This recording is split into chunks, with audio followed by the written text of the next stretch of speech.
Hey, good afternoon, everybody. This is Chris Cotton with AutoFix-Auto Shop Coaching. Today we're with Danielle Roche. I hope I pronounced that correctly, with HR1. They're a great HR consulting company that I work with, and I wanted to bring them and share them with other people in the industry. So I'm not going to spend a lot of time talking. We all know that I can talk a bunch. I'm going to hand it directly over to Danielle, let her lead us through her presentation today, and then we'll take questions at the end. If you want to put anything in the chat, feel free to do so. Be looking for any polls or anything, and we'll get going. So, hey, Danielle, introduce yourself and let's get started. Thanks so much. I appreciate you having me. So yeah, as Chris said, my name is Danielle Roche. I work for a company called HR1. And today we are here to talk about the top human resource mistakes that auto repair shops make. I'm going to give you a little background on HR1 before we get started, just so you have an idea of who we are and what we do. That way you know who's presenting, and then we'll get right into the content. As Chris mentioned, if you have any questions during the presentation, feel free to type it in your chat box, and that way I can make sure that I answer all your questions at the end or as we go along. All right, so HR1, who are we? We are based in Central New York. We are family owned and operated, and we service clients throughout the United States. We service clients in all different industries. I personally work with a lot of auto dealerships and independent body shops and mechanic shops and things like that. We've been in business since 1986, and we serve typically as a part-time HR manager, outsourced for a business that isn't large enough to have a full-time HR person. Either they're not large enough in size or by budget, or sometimes we'll just do projects. We'll do training, we'll do handbooks, phone and email support. We do all sorts of things in the human resource realm, and manage that alphabet soup of compliance nationwide for all of our clients. Personally, I've been with HR1 for 8 years. I have been in HR for about 18 years now, and I love consulting. Like I said, I personally work with the auto industry primarily, and this is a great opportunity to be able to kind of talk about some of the things that I see that organizations like yours are struggling with. So we're going to talk about the top 5 mistakes that I see the most. And the first is really failing to see and understand protected classes. We hear a lot about the Equal Employment Opportunity Commission. You turn on the news, you read a news article, and you hear a lot about discrimination or racism or sexual harassment. And what does that mean? And a lot of times we think we know what it means, but it's really based on our background or our experiences, right? So whatever our religious beliefs are, whatever experiences we have growing up, or the values our parents have instilled in us, that's really our perception of what a discriminatory situation would be, or a harassing situation could be. But sometimes we forget that there is a governing body that tells us as employers what our obligations are. So for the Equal Employment Opportunity Commission, they're the federal agency that tells us what we can and can't do in the workplace. So as far as harassment and discrimination goes, we've created a list of protected classes. That means that you cannot discriminate against anybody based on their membership to a protected class. All right, so this is important that this is the federal level. Each state has their own branch of the EEOC. It could be called the Division of Human Rights. It could be called the Human Rights Commission. And basically they're the gatekeeper before something goes to the EEOC. So this is the list that the EEOC has compiled. And it says, if you are in one of these classes, you cannot be discriminated against through hiring, through work, through accommodations, or anything like that. So it's a really long list, and it changes often. There are different protected classes in different states. So it's important to note that while right now I'm talking about the federal level, depending on the state you're in, you may have some additional protections that you need to make sure that you're following as well. So we've got some obvious differences, and we're going to talk these here because sometimes you can't tell these things by looking at someone. But generally speaking, somebody's race, age, gender identity, pregnancy, disability, we can generally see this just by looking at one another. So there's a few that we can tell, but you see there's a lot that aren't highlighted here, right? So we have a lot of not so obvious differences. Now, it's important to note that when we talk about things like sexual orientation, gender identity, sex, anything that has to do with gender, you have to then consider sexual harassment, because sexual harassment is a type of discrimination. It's a form of discrimination, just like racial discrimination or religious discrimination. But when it has to do with sex or gender, it then becomes sexual harassment. So we have things that we can't always tell by looking at someone, right? Their religion, their military status, if they've been a victim of domestic violence. And oftentimes when I'm doing an investigation, because I do a lot of them, the majority of the issues come from an inappropriate joke, phrase, or situation that someone didn't know the other person would be offended by. And I'm going to provide you with some examples in a moment. So there's two types of discrimination. There's sexual harassment, and then there's a hostile work environment.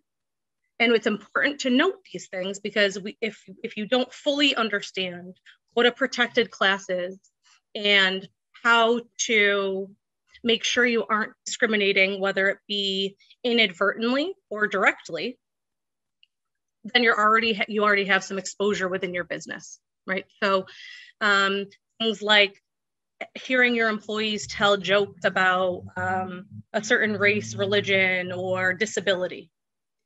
It's the employer's responsibility to make sure that they're stopping those conversations from happening. Understand that even if somebody's not complaining about it, doesn't make it okay. So we're really in an era where, as in the last couple of years, you've seen, if you've turned on any sort of news channel or read a news article, that people are much more aware and sensitive to these types of words, and I'll call them jokes loosely. And even if they aren't belonging to a protected class, you can still be offended by that. And even if I am a white female, I'm under 40, I could still be offended by those religious jokes of a sexual nature or racial nature. So even if you don't have people in your employment that belong in a protected class, those phrases, jokes, or actions are still not acceptable in the workplace. As I mentioned, I work with a lot of auto dealers, mechanic shops. I've been doing it for 8 years. And I have had a lot of specific situations that I've had to investigate and certain situations that have happened. And so what I'm going to give you now are a few investigations that I've had to do within the last 12 months and kind of talk about how it shapes the culture of the workplace. So recently, in New York State and in several other states, there's mandatory sexual harassment training every year. I was going into a mechanic shop to do sexual harassment training. And everyone was in the shop, and I was getting ready to do the training. And there was a gentleman, and he said, "Why do we need to do sexual harassment training? We're just a bunch of guys. We don't harass each other. You know, we're not gay." And it was trying to make a joke about it. And that happens often. People try to make a serious situation not so serious. And I simply posed a question. I said, I don't know. Why would you need it? And he said, I don't know. I don't think we do.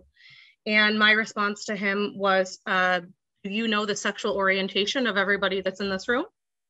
And he said, I don't know. And I said, do you know the sexual orientation of their family members, their children, aunts, uncles? He's like, well, no. And I said, so if you don't know that and you're telling a gay joke, you think that there's a chance that you might offend someone to the point where they might feel like it's harassment? He said, geez, I really didn't think about it that way. And luckily that was a positive situation that I was able to turn it into a positive learning experience before I even turned my PowerPoint on to start the training. A lot of it is a misunderstanding or misinformation about what sexual harassment is.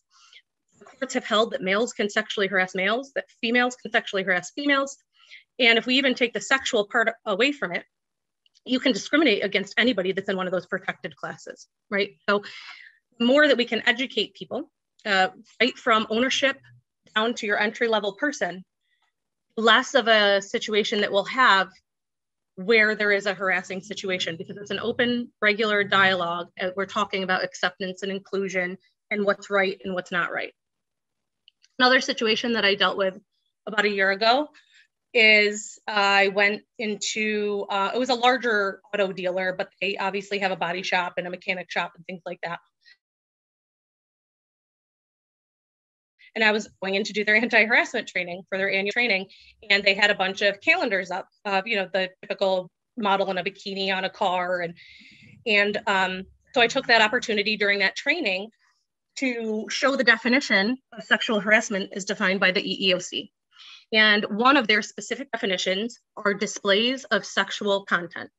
And they specifically talk about posters and calendars.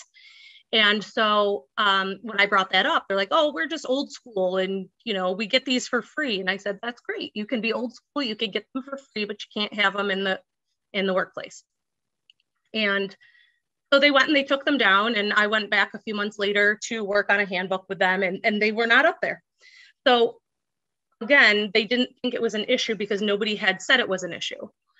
But that doesn't mean that it's okay to have. So we as leaders and business owners have to be aware of the fact that things aren't as they were in the 50s, 60s, 70s, even the 80s, and openly promote inclusion and things like that. So if there's anybody on here or anybody that listens to it in the future, and these are any of the situations that you're having, that's an easy self-correction to not have those things in the workplace. The third situation that I had dealt with is, this is an exact phrase because I looked back at my notes. There was two coworkers that were not really getting along. One was older than the other. The younger gentleman had talked with a kind of by the water cooler, and it said, that old man can't bend down to save his life. Time to kick him to the curb and replace him with some young blood. So while some people may find that funny, right? Some people are probably chuckling, thought it was funny, no big deal. Well, the old man, as he was calling him, had overheard that, and he really took offense to it because while he understood that he was older and maybe not as fast, he was also recovering from a surgery. And the other employees wouldn't know that because we want to keep that health information protected. But that would then fall under age discrimination, right? So sometimes when I'm doing anti-harassment training and doing these educational workshops about what harassment is and what are the protected classes and how can we promote the inclusion of it, people will say, well, man, you're taking all the fun out of it. You can't tell jokes, you can't pick on each other. And I certainly don't mean that. I don't want to have people have a work environment where they can't tell jokes and have fun. That being said, we do have to be cognizant of who we're joking about and realize that not everybody's sense of humor has that same sarcasm or dry humor or like being picked on. So we do have to make sure that our ears are a little bit open to those types of things. And then the last one actually just happened a couple of weeks ago, and I was just in doing a human resource audit with a client, and I overheard two employees, and one said white people shouldn't be having kids with Black people because they're ruining the gene pool. And the owner was sitting with me and overheard that, and I said, has this happened in the past? And he said, well, yeah, I mean, I don't think so. Nobody's complained about it. And I said, well, what are you going to do about this type of situation? And he said, I normally just wouldn't, pretend like I didn't hear it because I don't want to know anything about it. And so we took some time and we talked about what that risk is, meaning that he was lucky he was the one that heard it and maybe not another employee that could have been in that protected class or just not wanted to hear that type of behavior. So you do not have to belong to the protected class to be offended by the behavior. And so we actually, while I was there, we went through the process with that person. We did end up doing some corrective action with them just because that is a pretty blatant racist comment.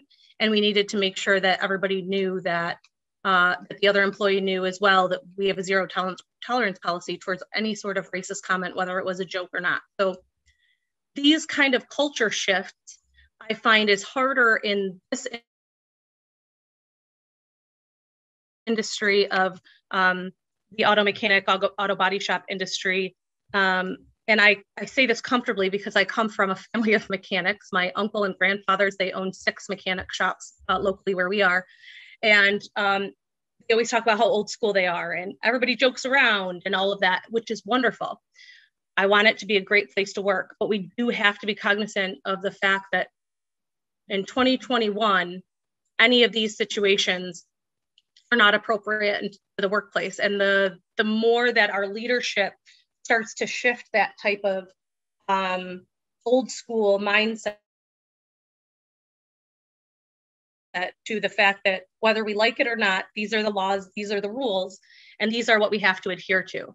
And you will see that people will start becoming more professional and they'll start realizing that certain behaviors that they have are not appropriate in the workplace.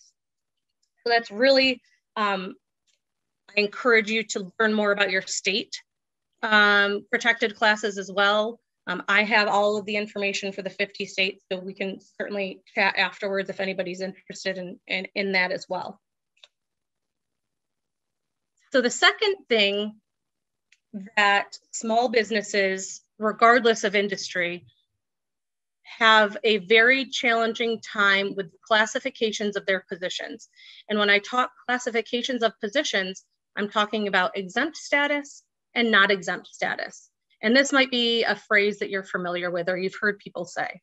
I pay my employees a salary so I don't have to pay overtime. I just give them a salary. It's fine. If they don't get overtime, it's good. Well, maybe it is and maybe it isn't. The Fair Labor Standards Act is a federal act. It's a federal regulation, and it establishes rather, minimum wage, overtime pay, record keeping, and youth employment standards. Okay, so the FLSA tells us if somebody is able to be paid hourly or salaried. Okay, and you might be more familiar with the term salary and hourly than exempt and non-exempt. The FLSA uses exempt and non-exempt, so those are the words that I like to use because we want to use the verbiage that the government gives us so it doesn't sound like a business, your business or my business is interpreting what the definition is. So how do we figure out if a position can be exempt or non-exempt? So before we can figure that out, we have to figure out what does exempt mean? So exempt by the FLSA definition means that they are exempt from collecting overtime. It means that no matter how many hours in a week they work, they get the same amount of money. And we're going to talk a little bit more about that in a couple of slides. So there's several exempt classifications. There's the professional, executive, outside sales, administrative, highly compensated employee, computer-related, commissions, and motor carrier. I'm not going to go through them all because they all don't apply to you. I'm going to focus on 3 today. So these are the federal exemptions. If you don't fall into one of these categories, you cannot be paid a salary. So I'm going to go through these 3, the executive, the administrative, and the motor carrier, because these are the ones that really apply to this industry and the ones that I see are the hardest to follow. So before you can even decide that somebody gets to be paid a salary, you have to put them through what's called a job duties test. And the job duties test is essentially a number of pieces of paper where you go through and you check certain boxes of if an employee is responsible for a certain level of management. So the executive exemption is your typical manager. And by a manager, they have to manage at least 2 full-time or 4 full-time, or excuse me, let me start that over. Manage at least 2 full-time or 4 part-time employees. That they have the authority to hire and fire or promote and demote. They have to directly supervise the employees. This is not a team leader or a foreman where they manage the flow of the work or the amount of work or approving work. The executive exemption is truly for that manager. I found a lot of issues with this industry and the auto dealer industry as well, where there's a foreman or a lead or a head technician or head mechanic, and they're paid a salary. They typically don't qualify under this exemption.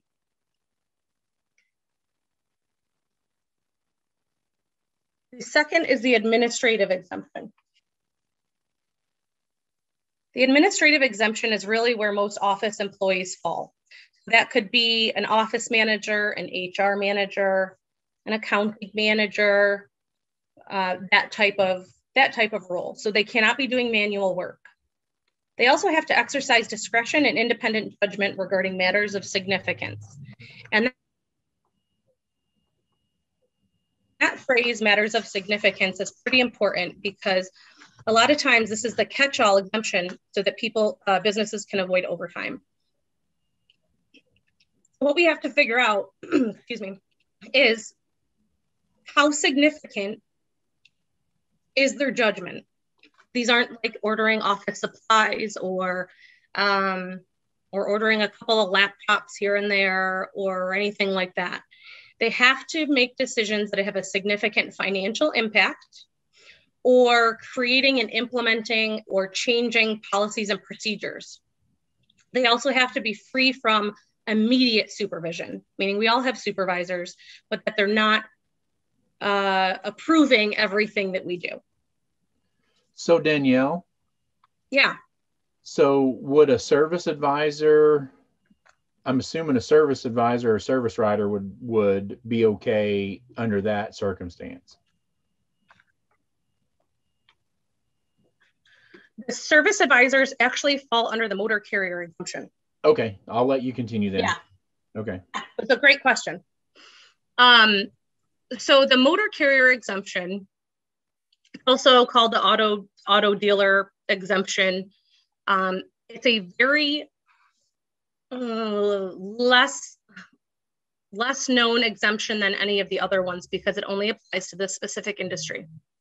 And there, over the years, have been Supreme Court cases that have kind of like a tennis court batting back and forth whether certain jobs are exempt or non-exempt under this exemption. So service advisors or service writers, whatever the business calls them, for a long time, there was an argument whether they were exempt or non-exempt. And in 2018, it was ruled finally, hopefully, that by the Supreme Court, that service advisors, along with parts counter people, their primary job is to sell a service or to sell a part, right? And so they would actually fall under the auto dealer exemption for commissioned salespeople. Anybody that's paid a commission has to have a pay plan, but they do fall under that exemption. So they could be paid a draw, a salary. It can be paid a lot of different ways. I have some that just pay them hourly because it's easier. There's a lot of different ways to get creative with paying them, but service advisors or service writers are exempt under the auto exemption. Flat rate technicians are also a unique exemption. And I'm sure you're all familiar with it, but for my purposes, I'm going to go through it anyways. That a flat rate technician essentially is allocated a certain number of hours to get the job done. So if by the manager or by the auto dealer or whomever is deciding how many hours a job takes, if they're allocated 5 hours to do the job, they're going to get paid 5 hours for that job, whether it takes them 3 hours to do the job or 5 hours to do the job. So they're paid by job. Where the exposure comes in my experience, is that a lot of times businesses will just make technicians flat rate. A technician can only be flat rate, or a mechanic can only be flat rate if their primary and duties involve safety affecting activities. So this wouldn't be your quick lube guy who's quickly changing an oil, or anything like that. Detailers, they would not fall under that category. They have to be able to perform the safety issues in a vehicle. So changing brakes, belts, anything that has to do with the safety aspect of it. I've heard some arguments back and forth that, well, of course, changing oil is safety because they could run out of oil, the engine could seize. I get it. But we have to follow the government's rules. And the government says they have to be the trained technicians that are actually performing, whether it be the safety sensitive body work or the actual mechanical repairs to the job. I'm currently doing a Department of Labor audit, a federal Department of Labor audit for a company in this industry. And it is so important to make sure that your employees are punching in and out. Punching in before they come, when they get to work, and out when they leave work. If you're in a state where you have a mandatory meal period, those employees should be punching in and out and in for that meal period as well. If you have a Department of Labor audit, they're going to ask to see your records. And if you don't have accurate records, you will get a fine and a penalty for that. And I'm going to talk a little bit about fines and penalties in a second. So that's step one. Once we've gone through that step and we do the job duties test, which you're essentially creating a job description, which comes in handy. We're going to talk a little bit about job descriptions when I get a little bit down to the Americans with Disabilities Act. But when you do a job duties test, you're essentially creating a job description. That job description says what the essential functions of the job is, right? You have all your essential functions. We're going to say, yes, this position is exempt. Now we have to make sure that they make enough money and that they're paid correctly. The federal exempt weekly wage is $684 per week. That's the federal. There's several states that have a higher wage. States like Alaska, New York, California and Maine, Colorado, Washington, Pennsylvania, and others. Those are just some that have a higher wage. Which one do you follow? You follow the one that benefits the employee. So for example, in New York State where we are, it's over $900 per week. So we have to follow that law. You have to follow whatever benefits the employee. Now, flat rate technicians are obviously paid per job, so they're paid a little bit differently. So if we can match up the job duties and we can match up the salary, the third part is we have to make sure that we aren't deducting inaccurate deductions from those employees. So to be exempt, it means that there's no reduction in your payment of wages for quantity or quality of work performed, that you're making deductions only in full day absences, that they receive a full salary for working less than a full work week for absences caused by the employer. So for example, if I am an HR manager, I've worked Monday through Wednesday, and then Wednesday night, my boss calls and says, our roof is leaking, we can't come into work today, I don't work remotely, so we're gonna shut the office Thursday and Friday. I'm able to work, I'm willing to work, I can go to work, but my boss cannot have me report to work. So he would have to pay me Thursday and Friday because I'm an exempt employee. Now there are some exceptions to that with vacation time and sick time and things like that. That varies by state. But you have to make sure that all of those things are in place to be able to have an exempt employee. The Federal Department of Labor loves to investigate and find organizations for things like this. So it is really important to make sure that you're doing your job duties test, you have a job description to prove that these positions meet an exemption, and then you have the salary to go with it.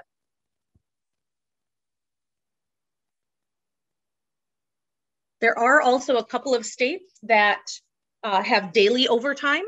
So federal overtime is anything over 40 is time and a half. A couple of states off the top of my head, Alaska, California, I think Colorado. I know that there's a few others. They have a daily overtime rate where if you work over 8 hours or 10 hours, you have to get overtime for that as well. So those are things that are so important to have in your handbook, because if you do get an audit or you get a complaint, you can say, no, we have this policy, this is what we follow, and here's our pay records to prove that. The burden of proof is always going to be on the employer to show that they're following the law. Why is this so important? Why did I spend so much time on this payment part? Here is a chart. This is the sources from the US Department of Labor, their wage and hour division. And these are all of the claims that have come through since 2015. You'll notice that it's fiscal year. So with 2020, their fiscal year isn't finished yet, which means that when this report was generated, even during a pandemic, if you look on the right where it says percentage of employees receiving back wages, 72% of the complaints filed, employees are getting back wages. It was millions and millions and millions of dollars in inaccurate or unpaid overtime. And that is led by misclassifying employees from exempt to non-exempt, or not calculating bonus payments into the overtime rate.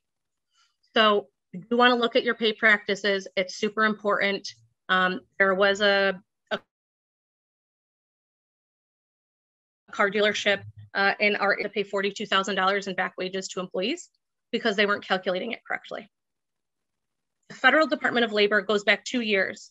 So if you're doing it, they're doing an investigation, whether it be they randomly audited, drew up your federal ID number and decided to audit you. Or if you get a complaint, you could make, an employee could be mad, think they're not being paid right, and they call the Department of Labor and all of a sudden you have an audit. Once they're in there, they're checking everything. I'm in the middle of one right now, like I mentioned. So the federal labor goes back 2 years, and they will identify each hour of unpaid overtime or incorrectly calculated overtime for current employees and employees that are no longer employed. So that's a really long time period, and even people that don't work for you anymore. State departments can go back further. It all varies on the state. So New York State could go back 6 years. In addition to unpaid overtime, the federal or state Department of Labor can also impose punitive damages, and a percentage go to the state.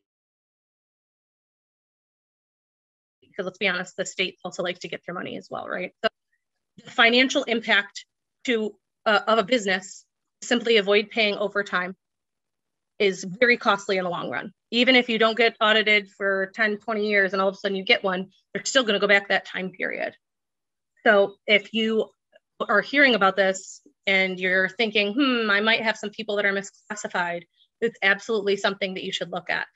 I've often found that whenever there's, obviously I haven't been through a pandemic before, this is new for me, but something like a recession where the federal or state governments are lacking money and they need to, there's a few ways they can find money, right? They can cut budgets or they can increase fines, penalties, and taxes. And so I do anticipate this year, next year, and maybe even the year after, an increase in random audits because they need to find money somewhere. All right, so number 3, your leave of absence policies don't comply with the ADA, which is the Americans with Disabilities Act, or mandated leave policies. I'm sure you've all heard of the Americans with Disabilities Act. We talked about disabilities being a protected class, but the Americans with Disabilities Act is its own nation, and they prohibit discrimination on the basis of a disability, right? Employees and employers have to engage in an interactive process to figure out a reasonable accommodation that works for all parties involved. The Equal Employment Opportunity Commission enforces the ADA regulation. Just to give you kind of some context here, as we go along with this training, you see that all of these acts and governing bodies, they all tie into each other, right? So where there's one regulation, it affects a lot of policies and procedures that we have in our organizations. So the Americans with Disabilities Act not only covers physical disabilities, which are kind of the things that we're mostly familiar with and maybe probably mostly comfortable with talking about, right? Maybe breaks a leg, they go and they have a rotator cuff surgery. That's pretty self-explanatory, right? The doctor fills out the disability or workers' comp paperwork, whatever it is. They say when they're going to be back to work. Pretty cut and dry. But the Americans with Disabilities Act also covers mental illness. And sometimes we aren't as comfortable talking about mental illness, right? We don't know as much about it. We're not as comfortable with it. Well, if you look at this picture, you see two guys checking out a car, look fine, look healthy, right? Well, what if I told you the one on the left has PTSD, severe anxiety disorder, and has a hard time getting out of bed to get to work because he is scared of whatever he's scared of, right? He has therapy sessions. He is on a medication to try and regulate and suppress some of his post-traumatic stress disorder. And let's say the guy on the right is in active recovery for an addiction. He is sober, but he is seeking treatment. Okay, you wouldn't know that by looking at them. And what do you do as an employer when you're presented with those things that we're not familiar with, that we're not sure what we should say or not say? We engage a physician, right? So anybody that's in active recovery for a substance abuse problem is covered under the Americans with Disabilities Act.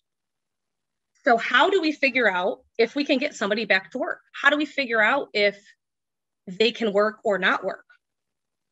We use the job description that I talked about when we create that job duties test, and we develop that job description. And we send that employee to the doctor, whoever they're seeing, their medical provider, with a physician's form. It's this great form. It has, can they lift? Can they see? Can they walk? All of these things, right?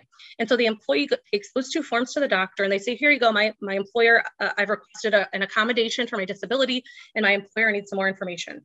They bring it back to you and that starts what's called the interactive process.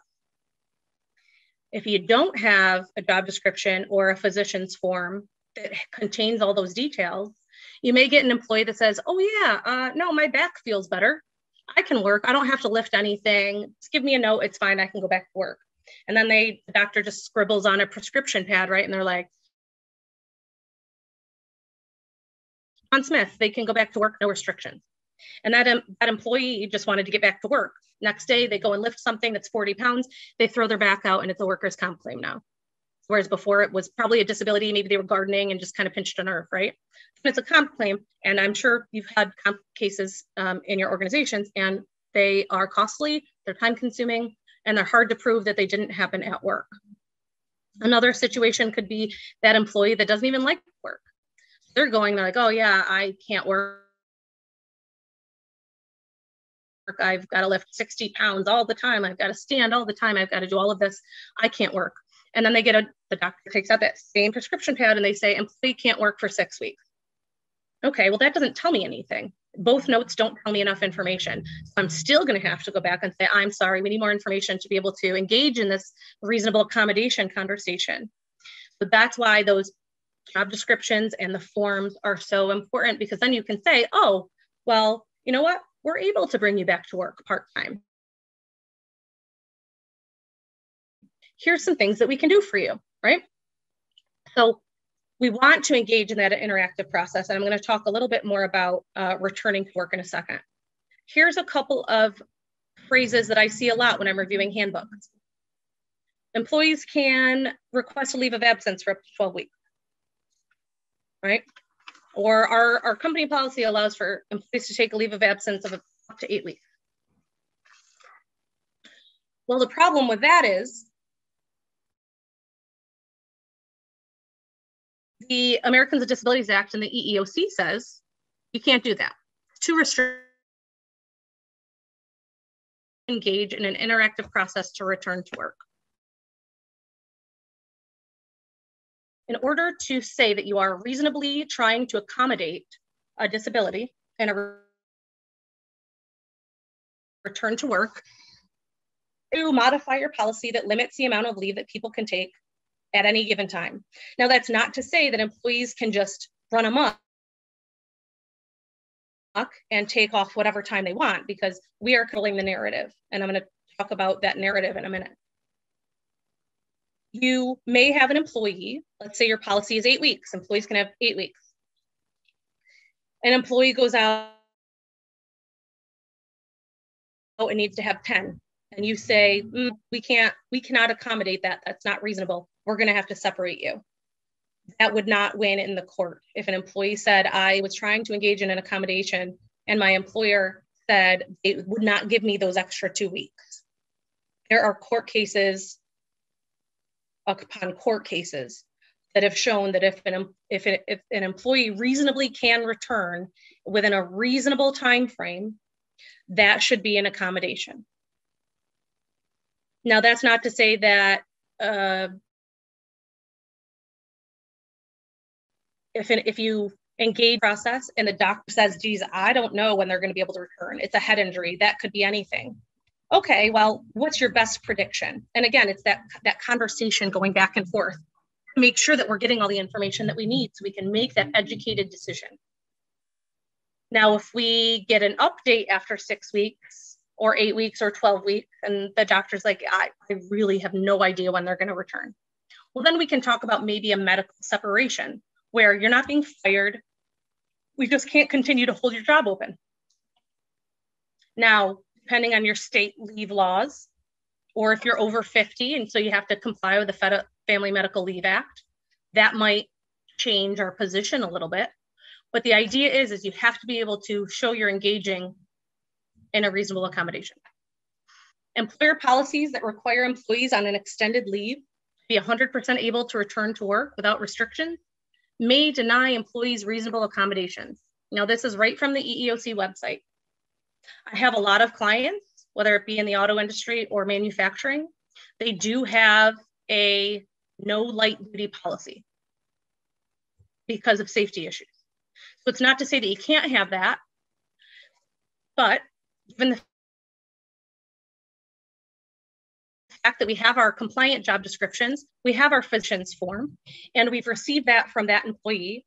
And the doctor says, you know what, you could work 4 hours a day. You just can't lift anything over 20 pounds for the next 4 weeks. We'll release you at 4 hours a day. We're gonna try our hardest as the employer to accommodate that. Now, if it's a business interruption or undue hardship, we can't. But if the employee has safety training to do or OSHA training to do, or maybe the office person could use some help answering phones or cashing people out on the front desk, cleaning, those types of things, we're getting that employee back to work and looking forward to them getting back to work. If they sit home on disability too long, disability doesn't pay much, but they get a little comfy at home. We want people to come back to work as soon as they're readily able to do that. So it's about the documentation and showing what we can allow them to do and not allow them to. Employers often fail to consider reassignment as an option for employees with disabilities. So if an employee returns to work, like I had said, maybe somebody can't do some lifting, and you have a job opening elsewhere, a temporary one or a permanent one, maybe you're recruiting for a position that doesn't have heavy lifting, you might want to put that person in there. If they can reasonably do that job successfully, then it's a win-win. So when you're looking at return to work, you do want to make sure that you're looking at everything as a whole and making that educated decision.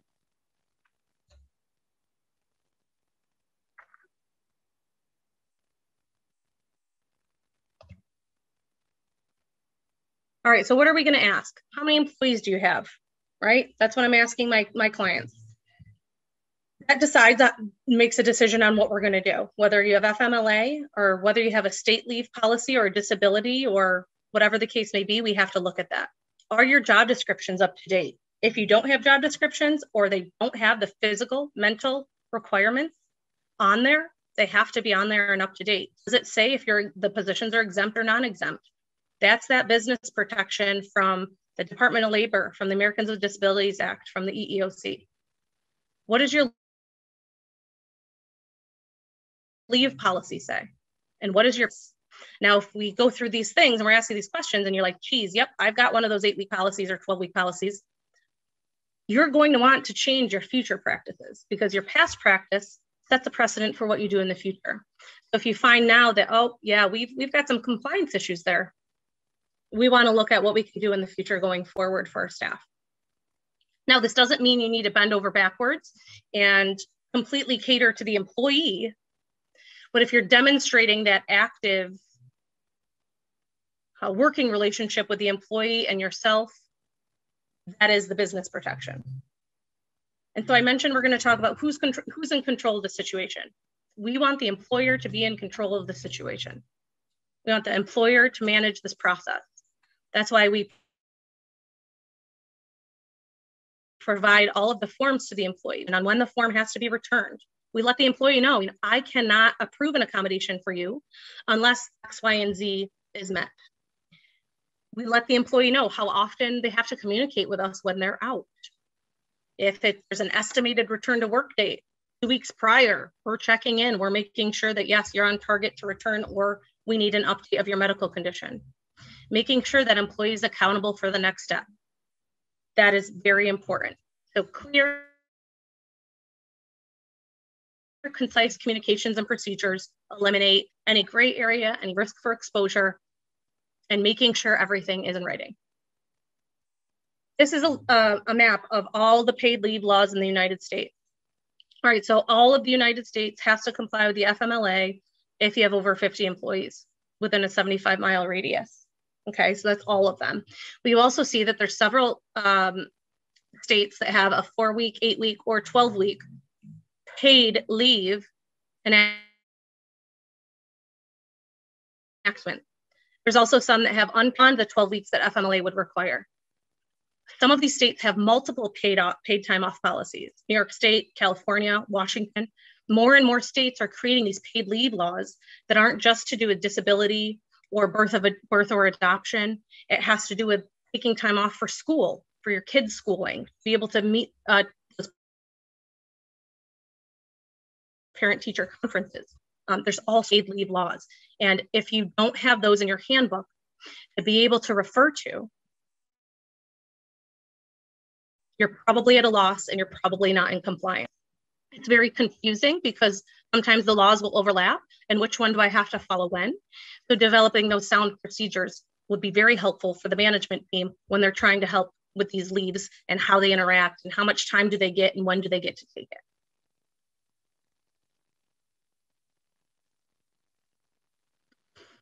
All right, so number 4, incomplete corrective discipline and separation notices. I have clients calling all the time about disciplinary action. When can we take action? What should we do? You should always call and ask beforehand, right? Here's the situation, what should I do? If you don't have complete corrective discipline or separation notices and procedures, you're at a risk for a third-party claim.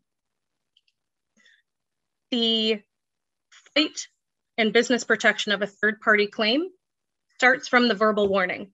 So when we talk about corrective discipline, I don't use progressive, I use corrective because we want to correct the behavior. We don't want to progress down that chain, right? Verbal, written, suspension, termination, you can use any at any time. You don't need to start with one over the other, although primarily we'll start with a verbal. Everything needs to be documented.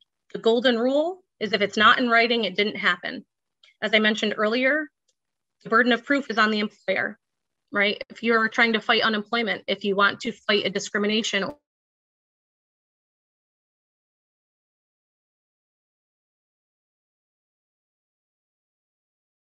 clients will say, organizations fire them within the first 90 days, there's no strings attached. It's not true. You are on the hook from day one. So if in 2 weeks you have a new hire start and they quit and say they're being harassed, you have the exposure. If you fire somebody and think you're not going to have to pay unemployment, depending on where that unemployment, where their wages fall, you're on the hook day one. Now it will be less if you terminate them early, but by proper documentation, you will win unemployment cases, which means your rate will go down, which means the organization will save money.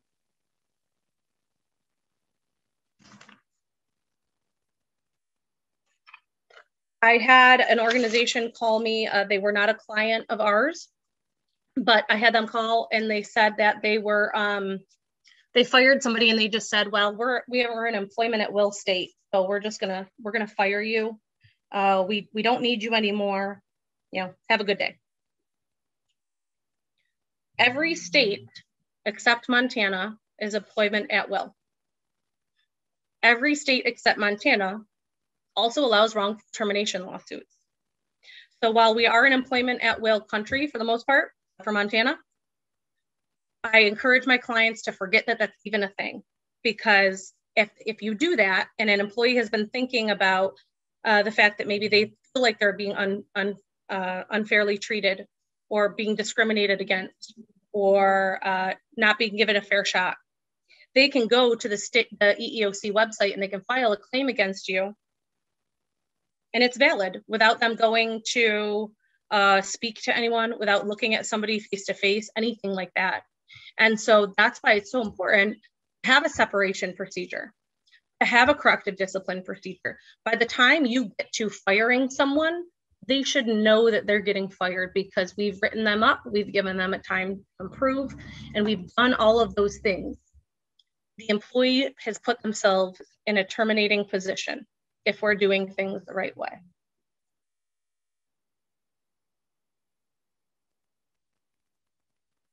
And lastly, number 5, not regularly updating the employee handbook. This is probably the largest area of exposure that any business has in the United States. Now, if you look at everything that we've talked about today, we talked about not completely understanding protected classes and where that exposure comes from, harassment, discrimination, hostile work environment, all those things. We talked about the Fair Labor Standards Act and exempt versus non-exempt, right? We talked about overtime. We talked about leave management. We talked about all of these things, and they all tie in to the handbook. I have a lot of organizations that will contact us for the first time, and they'll say, you know, I've got all these things that I have to share with employees. What should I do with them? So, well, you can create about 45 pieces of paper that they sign off on, or you can create an employee handbook and put it all into one spot, right? So he's like, oh yeah, well, everybody just knows they're just supposed to come to work and they're just supposed to do what we tell them to do and do their job. And that's it. Like, okay, well, then I guess you don't need an employee handbook. They're like, oh, okay.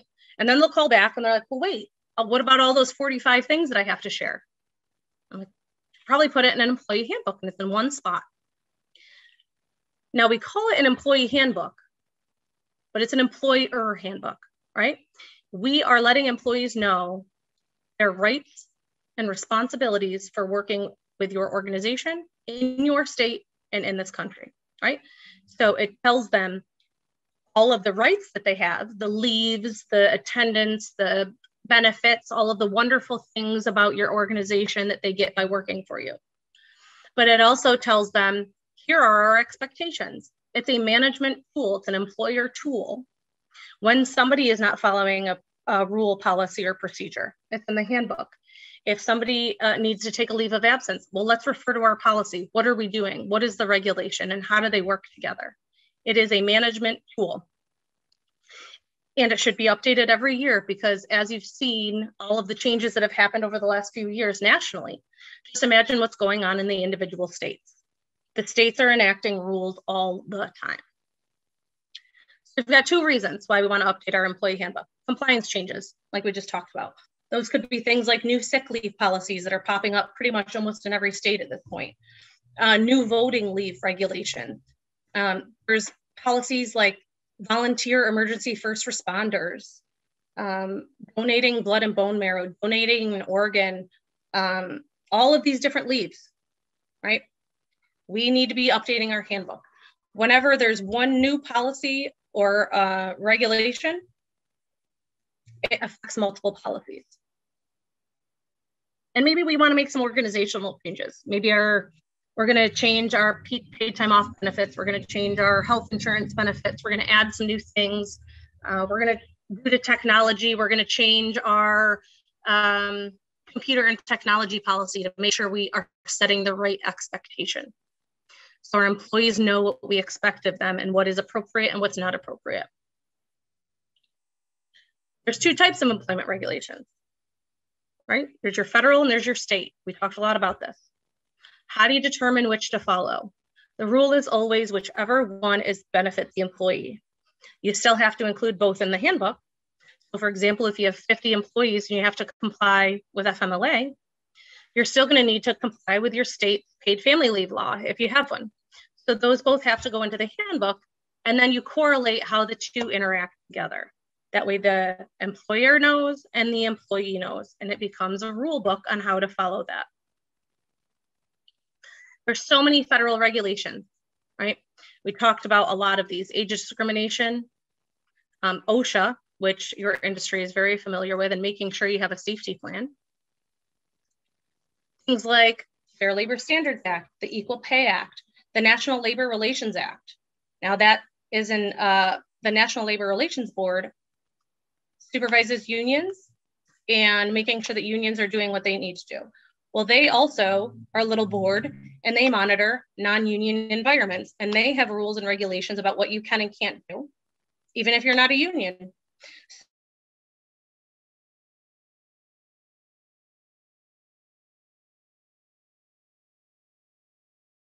That they can't complain about their supervisor on, but you can do other things,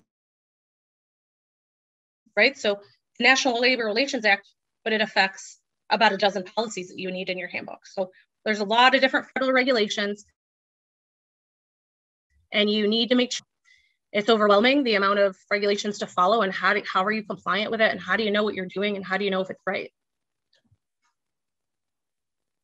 Employment regulations to be on the lookout for. So originally when we scheduled this, my intent was to talk about the $15 minimum wage that was on the docket with the new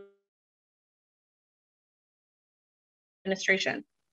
Since then, the American Rescue Plan was passed, along with the third round of stimulus dollars, and the administration had to forego that $15 minimum wage. So it's not on the docket right now. That's not to say that in the future it won't be, but for now it's not. But what it did do is it extended the FFCRA leave, so that 80-hour leave if somebody was subject to a quarantine or tested positive for COVID, get up to 8. Your business will get a tax credit for those hours. That has been extended through 10/1. It is still voluntary. As of 12/31, it became a voluntary compliance. I am recommending that businesses comply with it because you get those wages as a tax credit when you file your quarterly taxes with your payroll provider or however you do that. The clock also resets April 1st. So if somebody's already used their 80 hours, they would then get another 80. It starts the clock over because it's been a year the whole thing started. I can't believe it's been that long. It also included a $15 billion investment into an emergency injury disaster loan program. These are targeted for small businesses like yours. So a lot of the funds are being prioritized with businesses that have 10 or fewer employees, certainly less than 50. If you remember the first PPP that went out, there was multi-billion-dollar companies that applied and were approved for it. This is really administered for small businesses to be able to help them through these next several months as we are hopefully emerging out of the pandemic. They also enacted subsidies for COBRA insurance. So if you are an employer and you offer health benefits and you let someone go, and an employee ex-employee wants to maintain their employer coverage through COBRA, it's very expensive typically. They have to pay 100%. There are subsidies now available for those employees or ex-employees. Rather, they don't have to pay any portion through September of 2021. You would want to check with your broker for that, your insurance broker, or whoever manages your COBRA on details with that, because it could vary from state to state. And then if you're interested in the emergency injury disaster loan program, I would check with your CPA or your tax accountant, or whomever kind of advises you on what to do with your dollars. But that is available. All right, so now what, right? We talked about all of this, right? All these federal laws supersede them, and it can be very scary, right? You feel like you're doing a good job, and then all of a sudden I come in, you guys attend my webinar, and now you're like, oh my gosh, what do I do? So what I'm doing for anybody that attends this webinar or anybody that watches it in the next few days is I am doing a free comprehensive handbook review. The only catch is you have to email it to me by 3/31 to take advantage of it. Normally I charge $300 for this, but I'm doing it at no fee for anybody that attends this or anybody that's registered for it if you watch it at a later date. The nice thing about these employee handbook reviews is, again, it's no cost to you. I go through and I not only look at your current handbook for legalities, whether you have great policies. I give you credit for those. There's some yellow flags, some gray area that we might need to clear up, and then the red flags where you're either missing a policy you have to have, or you have a direct violation of employment law in there. And I will give you a whole checklist of everything that you're supposed to have, that you don't have, or that you do have. And I'll send it back to you, and you'll have a fully reviewed handbook, and you'll kind of have a better position of where you are. In addition, I have partnered with Chris to offer all of his clients unlimited phone and email support for HR questions. All you have to do is reach out to him or his office, and there's a form that you fill out.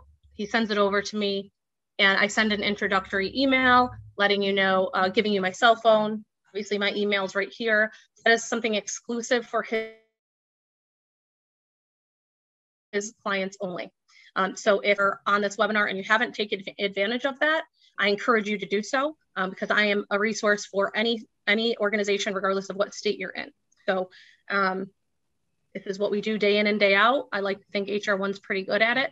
And so I'm happy to help you and give you some guidance on any situations that you're currently experiencing. So that's all I have to cover. I hope it was resourceful. I hope that you learned something, even if it was one thing. So I'd like to open it up to questions. Yeah, Danielle, so I've got one from Leah, it looks like. Each time you update the handbook, do you need the employees to re-sign it? Yes, yep. So what I normally do, depending on the amount of updates, so typically you should update it every year. And I do recommend, even if you've had it professionally done, I'm happy to take a look at it. It's always good to have a fresh set of eyes just to kind of see if anything got missed. But yes, you should have them sign it. You can do it electronically, so you can send it via email, so you don't have to print the whole thing, as long as they go through and take care of that. So if it's only a few updates, you could certainly just create what I call an addendum and have them sign off on that. Then you could put it into the master. That way, when you have new hires, you can do it that way. Awesome, that's good. And so do you recommend even, how often? I know as necessary, but is there another rule of thumb? Say you haven't done it in 4 years. I would assume there's things in there that need to be updated. Yeah, I recommend every 1 to 2 years. It depends on regulatory changes. If I write a handbook for a client, I put in my calendar 1 year from the day we implement the handbook to follow up to say, here's kind of where we are. I recommend or don't recommend a handbook update right now. I do not recommend going more than 2 years. Okay, excellent. And so I've been doing this long enough to know that there's enough changes in a 2-year period, then an update needs to be done. Probably 6 months the way it's gone this last year, for sure. So have you had an increase in a certain area of audits now versus 3 years ago, or is it just kind of the same thing all the time? Well, a few years ago, it seemed like the Department of Labor was focusing on quick service restaurants like McDonald's and Wendy's and things like that. I don't know where they're going to head. I know that states typically, after they enact a new regulation, a couple of years later, they'll start auditing that regulation. Right. So I asked again if anybody had any questions. Tammy says, it's been great information. I need a handbook, so I'll reach out to you. So that's everyone.